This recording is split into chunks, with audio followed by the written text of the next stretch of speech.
大家好，这里是听广播学英语频道。今天给大家介绍一本书，利奥·瓦里什维利的小说《大森林边缘的艰难》，探讨了战争、流离失所和韧性的主题，反映了格鲁吉亚人的好客以及战后重返家园的经历。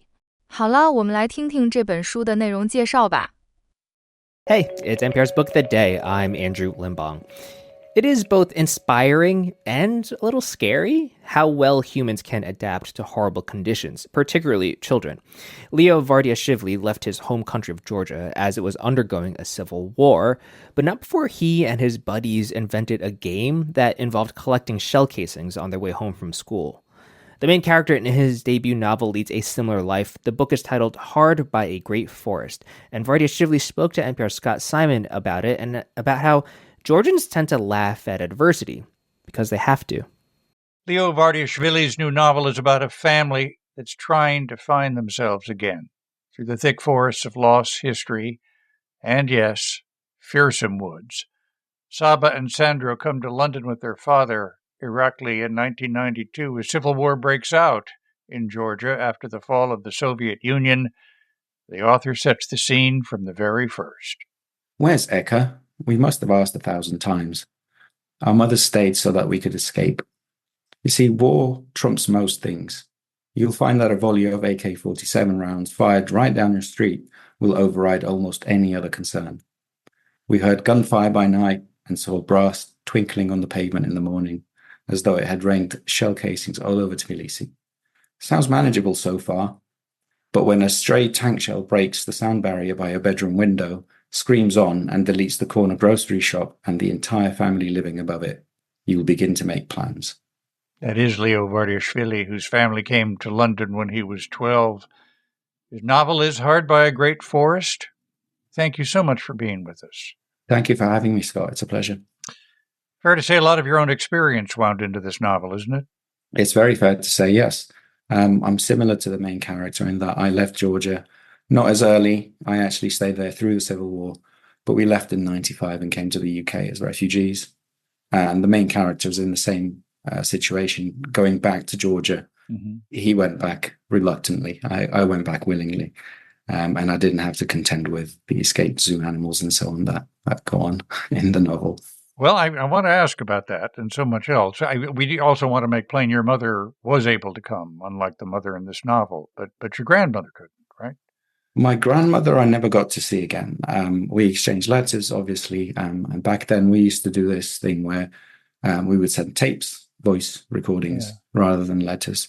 But I never really got to see her again, and that was quite upsetting. It's one of those things that sticks around as an effect of war once the cameras and the reporters have left. It's the stuff that you don't really see. Yeah. And may I ask you about that time in your life? Because I've read a piece you wrote that you had a game with shell casings. I did, yes. I don't remember the Civil War badly. I know that's a weird thing to say, but I was 12, so I was still a kid, and the shell casings game was simply us collecting shell casings on the way to school and then comparing them and arguing over who had the best one. But that's children for you. I guess they don't always see the seriousness of what's going on. In your novel, Hard by a Great Forest, as we said, the mother dies and the father, years later, decides to return to Georgia. But then the sons get a message.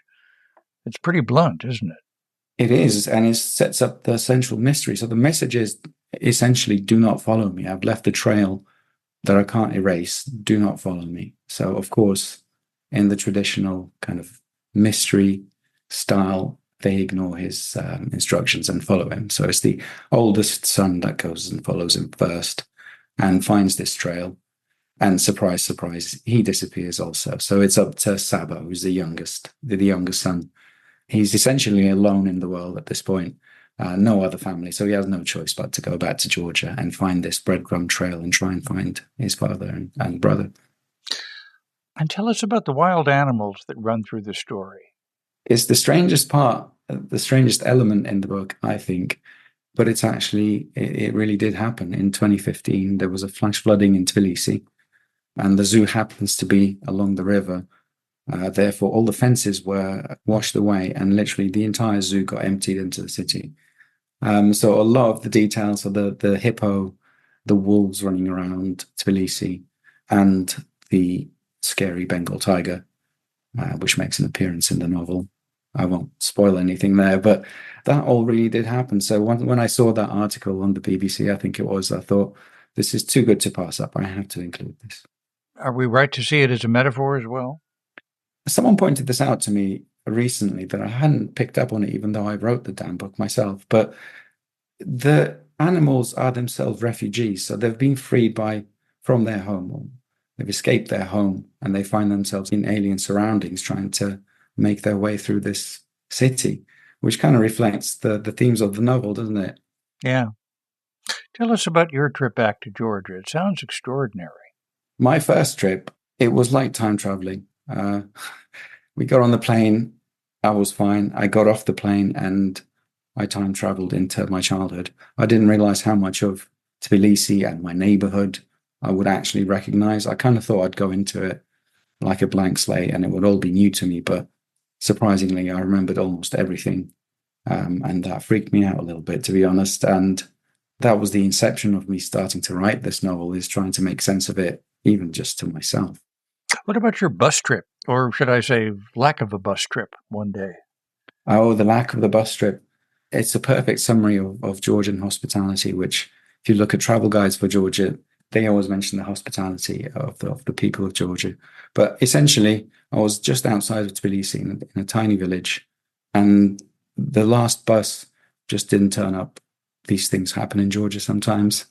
But I was stuck in a village that had maybe 10 homesteads or houses on it. The hike into Tbilisi would have been a few hours. I was kind of stuck, and a farmer came across me on the way home, I suppose, and he kind of went, there's no bus, mate, until 6:30 tomorrow.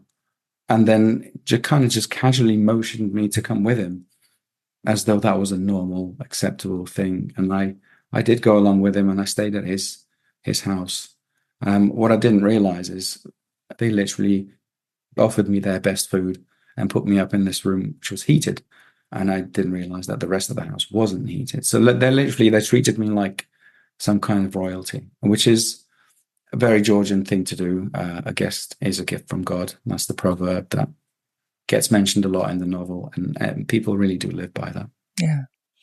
What do you wish the West would understand about Georgia and Georgians? Stories like that? Stories like that, yes, for sure. Just the Georgian mentality of smiling in the face of adversity. I think that's very key, especially these days.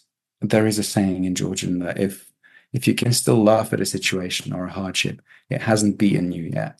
And as soon as you stop laughing, then you might be in trouble. So that I love that about the Georgian people, that they will take the darkest situation and make a joke and have you falling out of your chair laughing at it.